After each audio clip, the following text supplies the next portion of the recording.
Hello everybody, this is Derek Wyatt, lawyer for the people. Once again, gun control has emerged in the forefront as a major debate in this country with contention and strong feelings on both sides. Now, this has arisen because of the recent tragedies that occurred at Stoneman Douglas High School down in Florida. And a lot of people have asked me, Derek, what does it take to repeal the Second Amendment? Because everybody knows that the Second Amendment is the right to bear arms. And before we talk about that, I want to tell you this. We're talking about the Constitution, the constitutional guarantees of stability. The Constitution is supposed to remain the same, no matter who's in power. That's the point. That's the beauty of a Constitution. In fact, that's its genius. Its wisdom transcends time. Now, what is the Second Amendment? Everybody's heard of the Second Amendment. A well-regulated militia being necessary to the security of a free state, the right of the people to keep and bear arms shall not be infringed. Now, explicit in the Second Amendment is people's right to bear arms. However, more importantly, the Supreme Court of the United States has interpreted it as an individual right.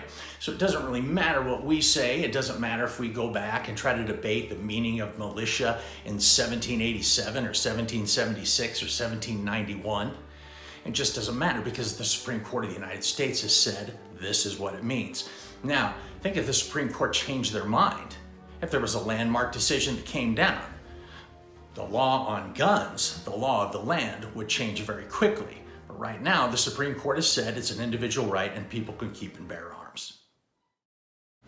Now the question remains, how do we repeal an amendment? Well, the most basic way is it requires a 2/3 vote of the House of Representatives and a 2/3 vote of the Senate. That's called the proposal. Then 3/4 of the states would have to ratify that.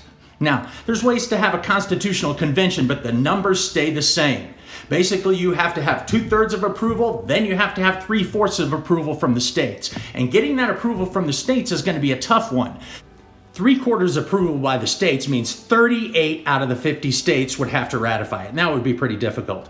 If you're interested, here is a list of all 27 amendments, the first 10 of the Bill of Rights. The last time that we ratified a change to the Constitution was 1992.